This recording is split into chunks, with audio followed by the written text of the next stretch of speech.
கேப்பீங்களா?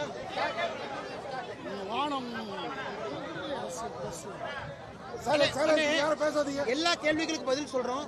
ஒருத்தரா கேளுங்க, சத்தம் போட்டு பேசுங்க.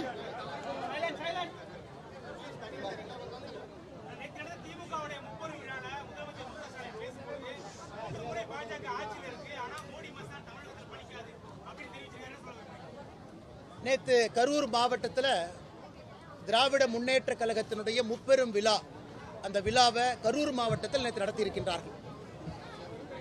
எனக்கு அதை பார்க்கும் பொழுது ஐயோ பாவம் என்றுதான் தோன்றியது. காரணம், இதே கரூர் மாவட்டத்திற்கு சுமார் 8 ஆண்டுகளுக்கு முன்பு அன்னைக்கு எதிர்க்கட்சி தலைவராக இருக்கக்கூடிய ஐயா ஸ்டாலின் அவர்கள் வந்த பொழுது அவர் பேசிய வசனம், இந்த மாவட்டத்தில் 2 திருடங்க இருக்காங்க. ஒரு பெரிய திருடன், அவர் பேர் செந்தில் பாலாஜி, சின்ன திருடன் செந்தில் பாலாஜினுடைய தம்பி அப்படின்னு பேசிட்டு போனார். எனக்கு 8 ஆண்டுகள் கழித்து அதே கரூர் மாவட்டத்தில் அவர் மேடையில் பேசும் பொழுது, உலக மகா உத்தமர் செந்தில் பாலாஜி, இந்த உலகத்திலேயே மிகச்சிறந்த ஒரு மனிதர் செந்தில் பாலாஜியினுடைய தம்பி சர்டிபிகேட் கொடுத்தார்.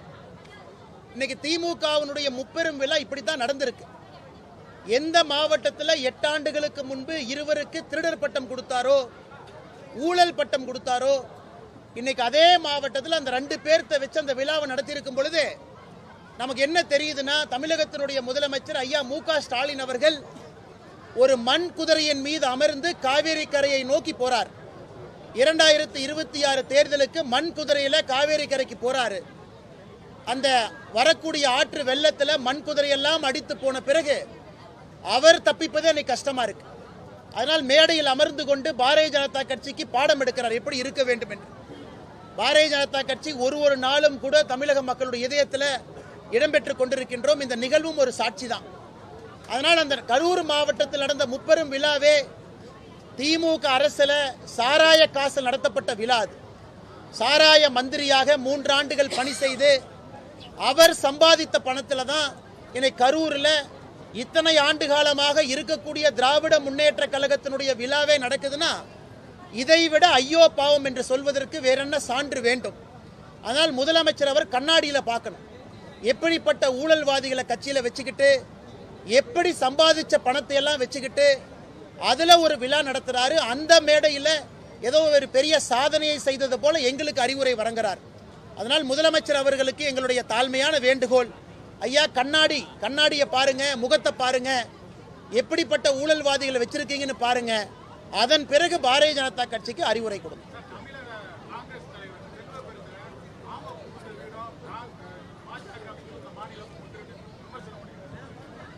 ஆனா காங்கிரஸ் தலைவர் அண்ணன் செல்வ பெருந்தகை அவர்கள் ஒரு விஷயத்தை புரிஞ்சுக்கணும். இன்னைக்கு திமுகவுக்கு எடுபடியாக தமிழகத்தில் ஒரு கட்சி இருக்குன்னா காங்கிரஸ் கட்சி. அந்த காங்கிரஸ் கட்சியினுடைய பெயரை தமிழக எடுபடி கட்சின்னு மாத்திரலாம். ஏன்னா திமுகவுக்கு எடுபடி செய்வதற்காக மட்டும்தான் ஒரு கட்சி. இன்னைக்கு பாரதிய ஜனதா கட்சி ஒரு மாநிலத்திலும் புதிய மாநிலத்தில் ஆட்சிக்கு வந்துகிட்டே இருக்கிறோம்.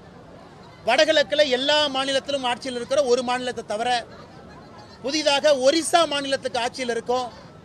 தொடர்ந்து ஒரு முறை அல்ல, 2 முறை அல்ல, பல முறை குஜராத்தில், மத்திய பிரதேசில், ராஜஸ்தானில் ஆட்சியில் இருக்கும். ஜம்மு அண்ட் காஷ்மீர் இதற்கு முன்பு ஆட்சியில் இருந்திருக்கின்றோம். கர்நாடகாவில் ஆட்சியில் இருந்திருக்கிறோம். புதுச்சேரியில் கூட்டணி ஆட்சியில் இருக்கிறோம். அதனால் இன்னைக்கு செல்வ பெருந்தகை அவர்கள் காங்கிரஸ் கட்சி எத்தனை இடத்துல ஆட்சியில் இருக்குன்னு கேட்கணும். அடுத்து வரக்கூடிய பீகார் தேர்தலிலும் நம்ம கூட்டணி தான் ஆட்சிக்கு வரப்போகுது. ஆனால் திமுகவுக்கு எடுபடியாக ஒரு கட்சி தமிழ்நாட்டில் காங்கிரஸ் இருக்கு.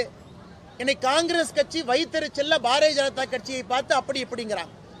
ஆனால் செல்வ பெருந்தகை அவர்களுக்கும் இதே அறிவுரை தான். ஐயா ஸ்டாலின் அவர்கள் கண்ணாடி பார்க்கும்போது நீங்களும் பக்கத்துல இருந்து எட்டி பாருங்க, அதுல உங்க முகம் தெரியும்.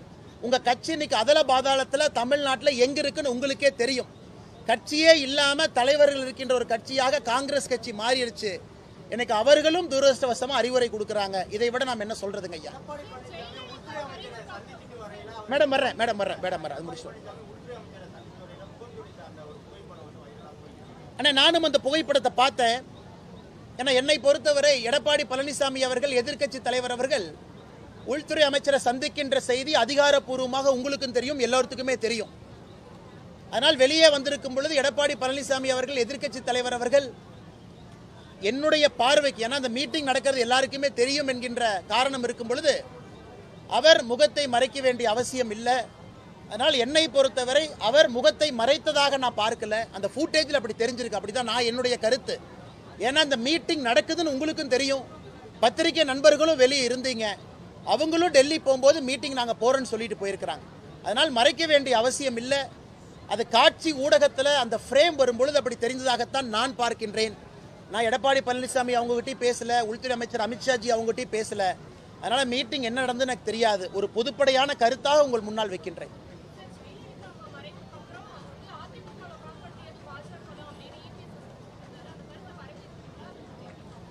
அந்த கருத்தை நான் வரவேற்கிறேன் மேடம். ஏன்னா அது சரித்திர உண்மை. அது இதில் மறைத்து பேசுவதற்கான எதுவுமே இல்லை அதில்.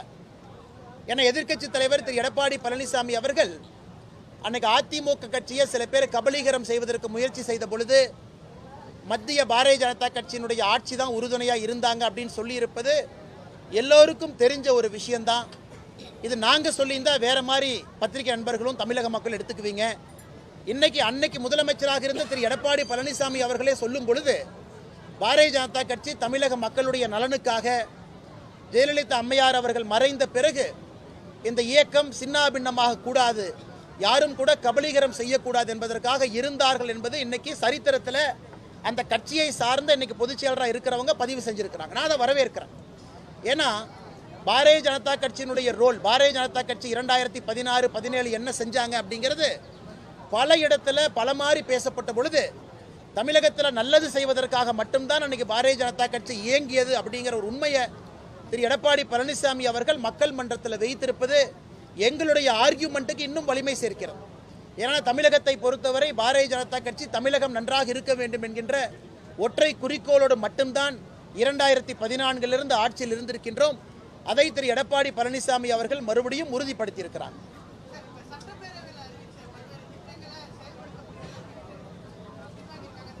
ஆனால் இன்னைக்கு சட்டப்பேரவையில் ஒரு அரசு திட்டத்தை அறிவிக்கும் பொழுதே சாதாரணமாக அறிவிக்க மாட்டாங்க. நான் அந்த துறையினுடைய செயலாளர், அந்த திட்டம் பாலிசி நோட் அதையெல்லாம் பார்த்து தயார் செய்த பிறகு சட்டமன்றத்துக்குள்ள மக்கள் சபையில் ஒரு மந்திரி பெருமகன் எந்திரிச்சு நாங்கள் இந்த திட்டத்தை அறிவிக்கிறோம்னு சொன்னாங்கன்னா it's a word of the government.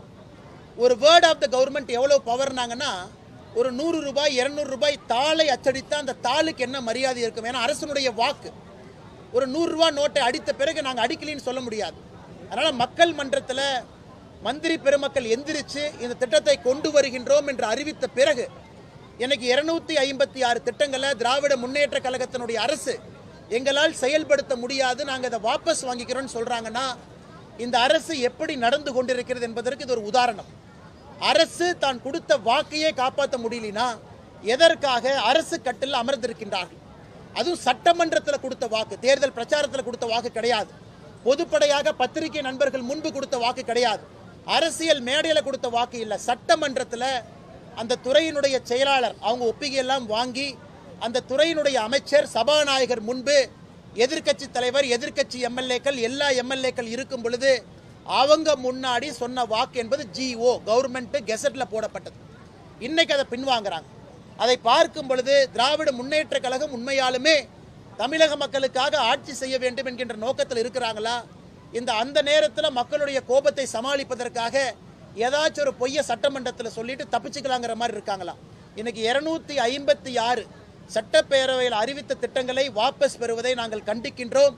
அதை முதலமைச்சர் அவர்கள் வாபஸ் பெறுவதை திரும்ப பெற்று அந்த 256 திட்டங்களையும் அவங்க செயல்படுத்தக்கூடிய மற்ற திட்டங்களோடு இதையும் செயல்படுத்த வேண்டும் என்பது எங்களுடைய கோரிக்கை.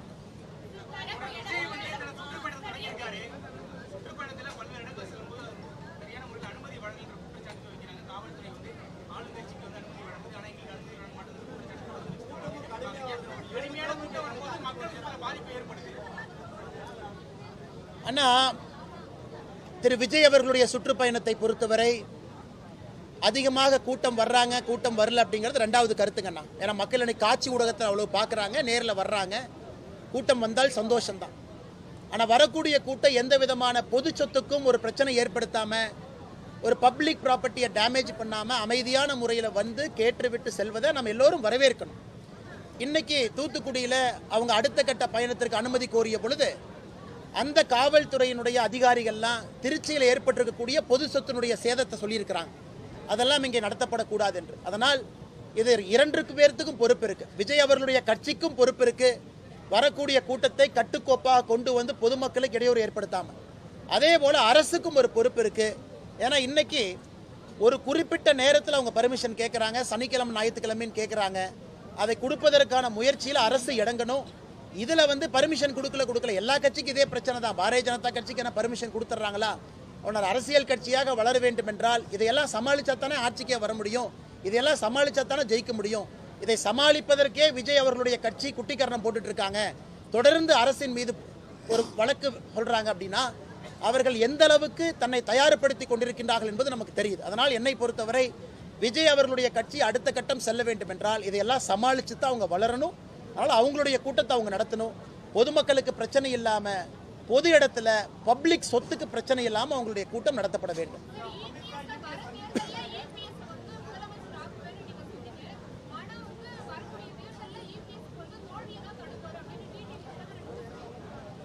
எங்களை பொறுத்தவரை தேசிய ஜனநாயக கூட்டணி என்டிஏவுடைய தலைவராக இருக்கக்கூடியவர் உள்துறை அமைச்சர் திரு அமித்ஷாஜி அவர்கள். உங்களுக்கு தெரியும் 2014 என்டிஏவுடைய தலைவராக இருக்கிறாங்க. அவர் தலைமையில் இந்த கூட்டணி உருவான பொழுது அமித்ஷா அவர்கள் கொடுத்திருக்கக்கூடிய வாக்குறுதி, தமிழகத்தில் என்டிஏவுடைய முதலமைச்சர் வேட்பாளராக இன்றைய எதிர்க்கட்சி தலைவர் திரு எடப்பாடி பழனிசாமி அவர்கள் இருப்பார்கள். அப்படிங்கும் பொழுது எங்களுடைய ஒற்றை நோக்கம் கடினமாக உழைத்து நாங்கள் கொடுத்திருக்கக்கூடிய வாக்கின் அடிப்படையில் திரு எடப்பாடி பழனிசாமி அவர்களை முதலமைச்சர் ஆக்குவதற்கு பாரதிய ஜனதா கட்சியினுடைய தொண்டர்கள் பாடுபடுவார்கள். ஏன்னா வாக்கு நம்ம கொடுத்துருக்கோம், எங்களுடைய தலைவர் கொடுத்துருக்கிறாங்க. அதற்கான எல்லா முயற்சியும் எடுத்துக்கிட்டு வர்றோம். இங்கே நடத்தப்படக்கூடிய கூட்டம் எல்லாமே வாக்குகளாக தேசிய ஜனநாயக கூட்டணிக்கு மாறணும். அந்த தேசிய ஜனநாயக கூட்டணிக்கு வாக்குகளாக மாறுவது முக்கியம் இல்லை, முதலமைச்சராக அந்த வாக்கு யாருக்கு போகணுங்கிறதா முக்கியம். அதுவும் சரியான நபருக்கு செல்லணும். அதுவும் எடப்பாடி பழனிசாமி அவர்களுக்கு செல்ல வேண்டும் என்று பாரதிய ஜனதா கட்சியினுடைய தொண்டர்கள்லாம் உழைக்கிறாங்க. இதை நான் வெளிப்படையாக சொல்ல முடியும். மற்றபடி ஒரு தலைவர் ஒரு கருத்தை சொல்றாங்க, அது அவர்களுடைய கருத்தாக நான் பார்க்கின்றேன். அண்ணா,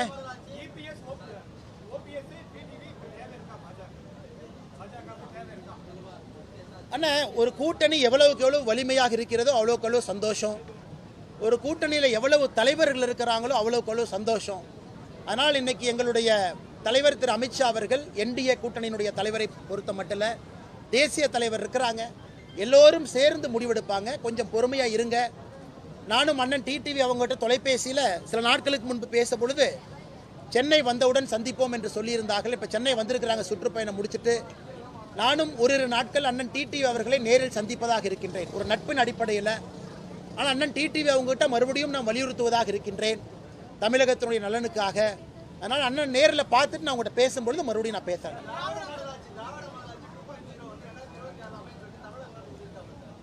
அவர் சொன்னோடனே மழை வந்து கூட்டத்தை கலைச்சிருச்சுனா. நேற்று மேடையில் திராவிட மாடல் ஆட்சி 2.0 தமிழகத்தில் அமையும்னு சொன்னோடனே மழை வந்துருச்சு. மக்கள் எல்லாம் கலைஞ்சு போயிட்டாங்க. நான் ஏற்கனவே சொன்னது போல மண்குதிரையின் மீது அமர்ந்து திமுகவினுடைய தலைவர் ஐயா மு.க. ஸ்டாலின் அவர்கள் மண்குதிரையில் அமர்ந்து ஆற்ற நோக்கி போகிறாங்க, எலெக்ஷன் நோக்கி. அதனால் இந்த வெள்ளம் வரும்பொழுது மண்குதிரையெல்லாம் காணாமல் போயிடும், அவர் மட்டும் தனித்திருப்பார். அப்படித்தான் இந்த தேர்தலை பார்க்கிற காரணம் மக்களுடைய கோபம். மக்கள் வந்து மாற்றம் வேண்டும் என்று நினைக்கின்றார்கள். மக்கள் கோபத்தில் இருக்கிறாங்க. எல்லா தரப்பட்ட மக்கள், சாமானிய மக்கள், ஆட்டோ ஓட்டுறவங்க, இல்லத்தரசிகள், மிடில் கிளாஸ் இருக்கவங்க எல்லோருக்கும் மாற்றம் வேண்டும். அதை வந்து முதலமைச்சர் அவர்கள் சரியாக புரிஞ்சிக்கல அப்படிங்கிறது என்னுடைய கருத்து. கரூரில் கட்சி கூட்டம் சேர்ந்திருக்கு, முப்பெரும் விழா நடந்திருக்கு, அப்படிதான் அவங்க பார்க்குறாங்க. பொதுமக்களுடைய வாக்கு, கட்சியை சாராத நடுநிலை வாக்கு இந்த முறை திமுகவுக்கு வருவது கஷ்டமான ஒரு வேலையாக நாங்கள் பார்க்கிறோம்.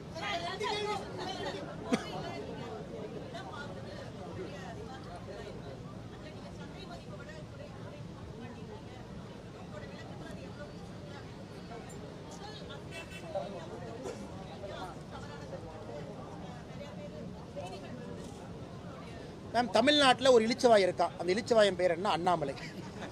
ஏன் அண்ணாமலை இளிச்சவாய்? அண்ணாமலைன்னா எம்எல்ஏ கிடையாது, எம்பி கிடையாது, பஞ்சாயத்து தலைவர் கிடையாது, மக்களுடைய வரி பணத்தில் ₹1 எனக்கு சம்பளம் கிடையாது. ஆனால் வருஷம் நான் பேங்க் அக்கௌண்ட் ஸ்டேட்மெண்ட்டை ரிலீஸ் பண்ணுவேன். இங்கே பாருங்கள், 10 வருஷம் பேங்க் அக்கௌண்ட்டை பார்த்துக்குங்க, எல்லாத்தையும் பார்த்துக்குங்க, ஸ்விக்கி ஜொமேட்டோ என்னென்ன வாங்கியிருக்கேன்னு பாருங்கள். அது ஒரு பக்கம். நான் சொந்தமாக நான் சம்பாரித்து ஒரு விவசாய நிலம் வாங்கினாலும் நான் மட்டும் எக்ஸ்ப்ளனேஷன் கொடுக்கணும். இன்றைக்கி நீங்கள் ஆர்டிஐயில் போட்டவே தெரியும் சகோதரி அவர்களே, என்னுடைய பட்டான் என்னெல்லாம் உங்களுக்கு தெரியும், நான் அதை மறுக்கலை. சந்தை மதிப்பை விட மார்க்கெட் ரேட் என்ன இருக்கோ அதை விட அதிகமான ரேட்டுக்கு அந்த லேண்டை அதிகாரப்பூர்வமாக வாங்கியிருக்கோம். அரசுக்கு வரியும் கட்டியிருக்கோம். எதற்கு? இயற்கை விவசாயம் செய்ய வேண்டும் என்கின்ற ஒற்றை நோக்கம். அடுத்த 5 வருஷம் நீங்கள் என்னை பார்க்கத்தான் போகிறீங்க, விவசாயம் பண்ணுறேன்னா விவசாயம் பண்ணலையான்னு, இயற்கை விவசாயம் இருக்கிறனால. ஆனால் இன்றைக்கி தமிழ்நாட்டில் நான் ஒரு அரசியல்வாதி தான் உண்மையை சொல்ல வேண்டும் என்றால், மக்களுடைய வரி பணத்தில் ₹1 வாங்காமல், ₹1 மக்களுடைய வரி பணத்தில் சம்பளமாக வாங்காமல், நான் மட்டும் 6 மாதத்துக்கு ஒருக்கா என்னை பாருங்கள் இதான் செய்கிறேன், என்னை பாருங்கள் இதான் செய்கிறேன். அதனால் இழிச்சவாயினா இல்லாமல் நான் என்னங்க? இதில் எதிர்க்கட்சி நண்பர்கள் எல்லாம் சொல்கிறாங்க, அண்ணே அப்போ நீ லேண்ட் வாங்கியிருக்கிற, யார் பணம் கொடுத்தா? ஏன் நான் சம்பாதிச்சேன், நான் சம்பாதிக்கூடாதா? நான் இருக்கின்றேன், மனைவி இருக்கிறாங்க, குடும்பம் இருக்கிறாங்க, நாங்களாம் ரோட்டில் சும்மாவாக உட்காந்துருக்கிறோம்.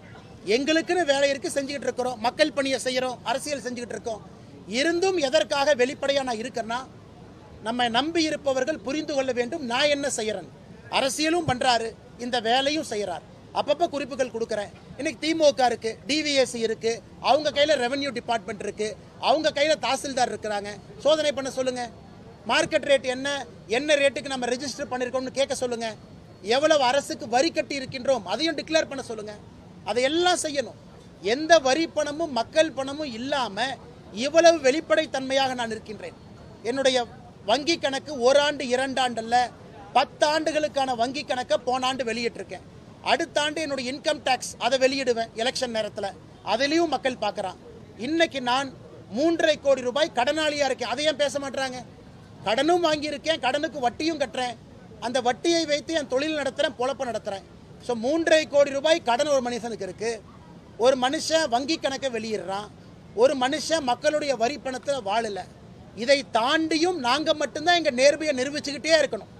காமராஜர் ஐயா நிரூபிக்கணும், காமராஜர் ஐயானுடைய கால் தூசிக்கு சமமாக இருக்கக்கூடிய நான் நிரூபிக்கணும், நாங்கள்லாம் நிரூபிக்கணும், மற்றவங்க யாரும் நிரூபிக்கவே மாட்டாங்க. இதுதான் தமிழக அரசியலுடைய தூரதிர்ஷ்டம். ஏன்னா நாங்கள் நேர்மையாக இருக்கிறனால யார் சொல்வதற்கு முன்பும் நாங்கள் இதயத்தை திறந்து காட்டுறோம், இதான் நாங்கள் அப்படின்னு. ஆனால் மற்றவங்களுக்கு இது பொருந்தாது, பரவாயில்லை. ஒரு நாள் தமிழகத்தில் அந்த நாளும் நேரமும் வரும். அரசியல்னு யார் வந்தாலும் கூட திறந்த கண்ணாடியாக இருக்கணும். நாங்கள் இன்னைக்கு திறந்த கண்ணாடியாக இருக்கோம். இதே மக்களுடைய வரி பணத்தில் சம்பளமாக நாங்கள் வாங்கும் பொழுது இதை விட 100 மடங்கு இன்னும் வெளிப்படையாக இருப்போம். அது தமிழகத்தினுடைய அரசியல் அது புரட்சியாக இருக்கும். அந்த காலம் வரும் பொழுது நாங்கள் செய்து காட்டுவோம்.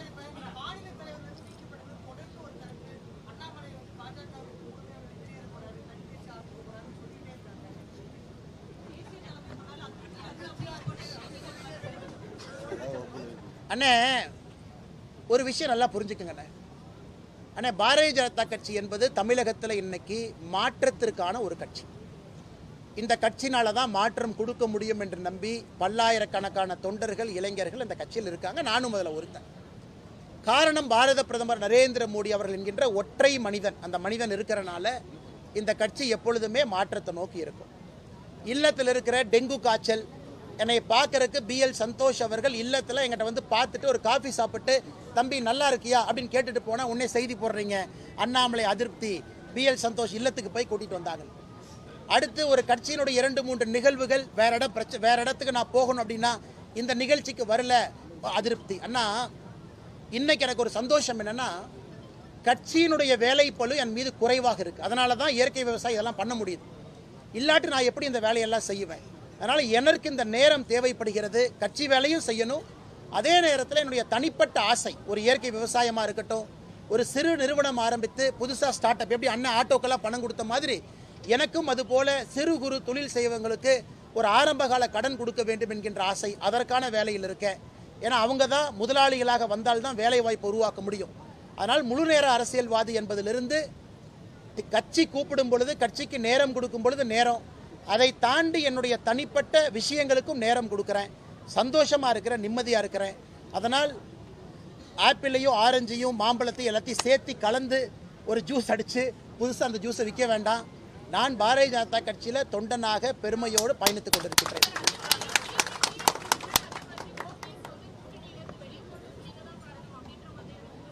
மேடம், இன்னைக்கு திமுக காரங்க என்ன சொல்றாங்கன்னா, ரோட்ல நாய் செத்து போனா நான் தான் காரணம், தமிழ்நாட்டில் விவசாயம் பண்ணா சரி, நான் விவசாயம் பண்றேன் நிம்மதியாக விட்டுருங்கன்னா தனி கட்சிங்கிறீங்க, நான் விவசாயம் பண்றதையும் நம்ப மாட்டீங்க.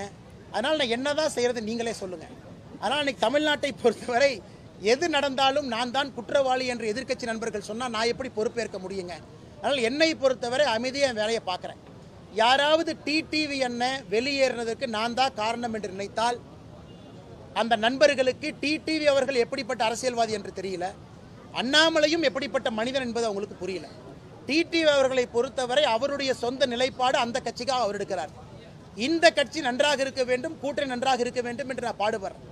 அடுத்த 2 நாட்களில் டிடிவி அவர்களை சந்திக்கத்தான் போகிறேன். ஏன்னா நட்பின் அடிப்படையில், ஏன்னா ரொம்ப நாளைக்கு முன்னாடியே கேட்டேன்னா பார்க்கணுன்னு அவர் சுற்றுப்பயணத்தில் இருந்தார். டிடிவி அவர்கள் நட்பின் அடிப்படையில் பார்த்து அவருக்கு என்னால் சில விஷயங்களை நான் சொல்ல முற்பட்டாலும் கூட அதற்கும் காரணம் நான் தான் எழுதுவீங்க. அதனால் இது அனைத்துமே கட்டுக்கதை, வதந்தி, புரளி. நான் சில பேர்த்துக்கிட்ட நட்போடு இருக்கின்றேன், அரசியலை தாண்டி. அந்த நட்போடு இருப்பதற்கு ஒரு அடையாளம் என்னன்னா, பாரதிய ஜனதா கட்சி கஷ்டத்தில் இருக்கும் பொழுது நம்மோடு பயணம் செய்தவர்கள் டிடிவி அவர்கள், அண்ணன் ஓபிஎஸ் அவர்கள். அந்த நட்பு எப்பொழுதும் தொடரும். அவர்களுடைய அரசியல் நிலைப்பாடு வேறாக இருந்தாலும் கூட எங்களுக்குள்ள இருக்கக்கூடிய நட்பில் எந்த மாற்றம் வராது. அதையும் அரசியலையும் குழப்பிக்கொள்ள வேண்டாம். அண்ணே, ஓபிஎஸ் அண்ணா எப்பவுமே பார்ப்பேங்கண்ணா. ஓபிஎஸ் அண்ணா எப்பவும் அடிக்கடி பார்க்கறதா, கண்டிப்பாக ஓபிஎஸ் அண்ணையும் பார்ப்பேன். அரசியல் வேறு, கூட்டணி வேறு, நட்பு வேறு. பார்க்கும் பொழுது என்னுடைய கருத்தை நான் சொல்ல போறேன், அவங்க கருத்தை அவங்க சொல்ல போறாங்க. இது ஒரு ஆரோக்கியமான அரசியலை தான் பார்க்குறேன். இன்னைக்கு கூட்டணியில் இல்லை, நான் கையெடுத்து கும்பிட மாட்டேன், வணக்கம்னு சொல்ல மாட்டேன், நான் பார்க்க மாட்டேன்னா எப்படிப்பட்ட அரசியல்வாதி நாங்கள்? காற்று மாறும், காலம் மாறும், என்ன வேணாலும் நடக்கலாம். அதனால் என்னை பொறுத்தவரை அந்த நட்பு முக்கியம் என்று நினைக்கக்கூடிய மனிதன் நான்.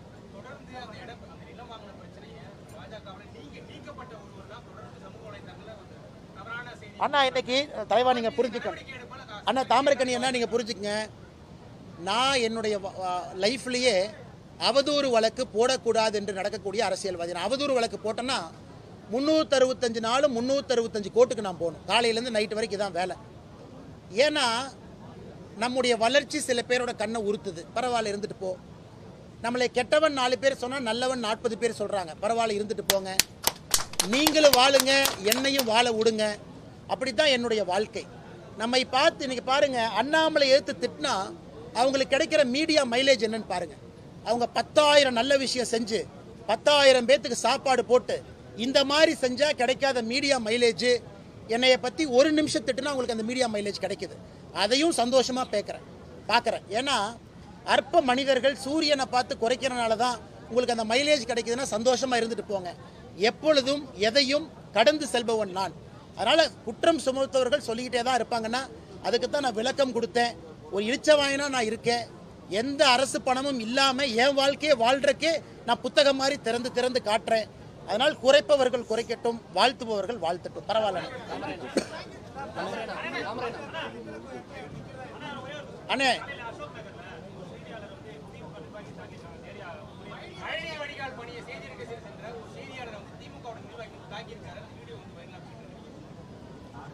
அண்ணா, இது இதே மாதிரி போச்சுன்னா மிக விரைவில் செய்தியாளர்கள் திமுகவை தாக்குவதை மிக விரைவில் நான் பார்க்க போறேன். ஏன்னா அது தொடர்கதையா போயிட்டே இருக்குது.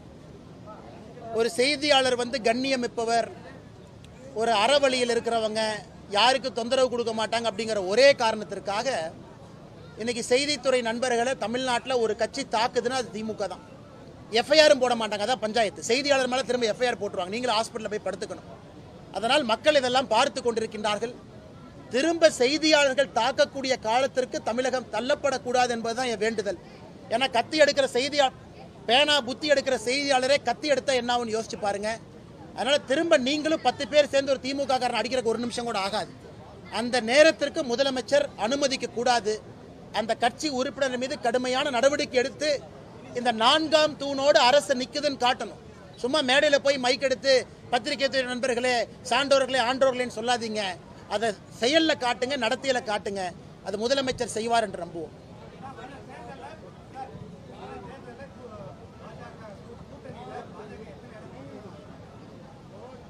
அண்ணே, பொறுத்திருப்போம்.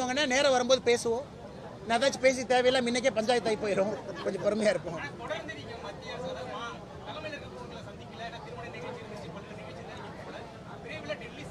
அண்ணா ஒரு நிமிஷம், நேத்து நான் தேசிய தலைவர் நட்டாஜி அவங்களோட தொலைபேசியில் பேசினேன். போன வாரம் அமித்ஷாஜி அவர்களோட தொலைபேசியில் பேசினேன். சந்தோஷ்ஜி அவர்கள் நேற்று இங்கே சென்னையில் இருந்தாங்க, பேசினேன். அண்ணா நேரில் போய் தான் சந்திக்கணும்னு அவசியம் இல்லைங்கண்ணா. எங்களுடைய கருத்துக்கள் அவங்களுடைய கருத்துக்கள் தொலைபேசியில் தொடர்ந்து பேசிக்கிட்டு தான் இருக்கோம். டெல்லி போகும் பொழுது போவோம். டெங்கு காய்ச்சல்னால அண்ணன் சிபிஆர் அவருடைய பதவியேற்பு விழாவுக்கு போக முடியல, வாழ்த்து கடிதம் அனுப்பியிருந்தோம். கட்சியிலிருந்து நம்முடைய தலைவர்கள் எல்லாம் போனாங்க. டெல்லி போகும் பொழுது எல்லாத்தையும் பார்ப்போம். டெல்லி சும்மா டெல்லியிலேயே உட்காந்துருக்கணும், டெல்லியிலேயே தான் இருக்கணும்னா அப்புறம் தமிழ்நாட்டில் எதுக்கு நம்ம கட்சி நடத்துகிறோம்? தமிழ்நாட்டு மக்களுக்காக நடத்தப்படக்கூடிய கட்சி தேவை இருக்கும் பொழுது, அழைப்பு கொடுக்கும் பொழுது டெல்லி போய் பார்த்துட்டு வர்றோம். அதுக்குன்னு காங்கிரஸ் கட்சி மாதிரி டெல்லியிலேயே டோரா போடக்கூடிய தலைவன் நான் கிடையாது. தமிழ்நாட்டு மக்களுக்காக உழைக்கின்றோம். டெல்லியில் இருக்கக்கூடிய தலைவர்கள் கைடு பண்ணுறாங்க, வழி நடத்துகிறாங்க. எங்கேயெல்லாம் வார்க்கு கிடைக்கும் போதே பார்ப்போம். அதுக்குன்னு வாரம் நான் டெல்லி போகணும்னு நினச்சா எப்படிங்கண்ணா? நன்றி அண்ணா. அண்ணா கொஞ்சம் எல்லாம் சாப்பிட்டு போங்கண்ணே, சாப்பிட்டு போங்க அண்ணா. அவங்களை யாரும் சாப்பிட வைப்பாங்க? அவங்க தனி டேபிள் போடுங்க. நம்ம ஆங்கிலம் ஆங்கிலம் ஆங்கிலம் ஆங்கிலம் ஆங்கிலம் பேசிடுவோம்ண்ணே. அண்ணா யாராவது ஒருத்தர் அவங்களை அன்போடு அழைச்சிட்டு போய் சாப்பிட வைங்க. குமார் அண்ணா, நீங்கள் போய் அவங்களை அன்போடு அழைச்சிட்டு போய் சாப்பிட வைங்க. பத்திரிகை நண்பர்களை ஆங்கில பத்திரிகை முடிச்சிடறோம். அண்ணா டெங்கு காய்ச்சல் ஆங்கிலத்தில் பேசிடுறேண்ணா. அண்ணா அப்படியே பேசுவோமா ஆங்கிலம்?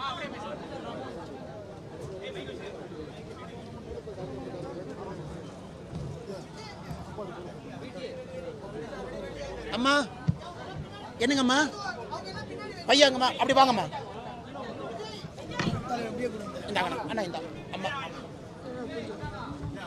அண்ணா நீங்களா சாப்பிட்டு போங்கண்ணே. இங்கே ஹோட்டல் இருக்காது உங்களுக்கு. மேடம் வாங்க. அண்ணா கீழே இறங்கினதுக்கு அப்புறம் எடுத்துக்கிறீங்களா? அண்ணா வாங்க. அப்படியே நில்லுங்கண்ணா, அப்படியே வழி விடுங்கண்ணா, பின்னாடி போங்கண்ணா, பின்னாடி போங்க.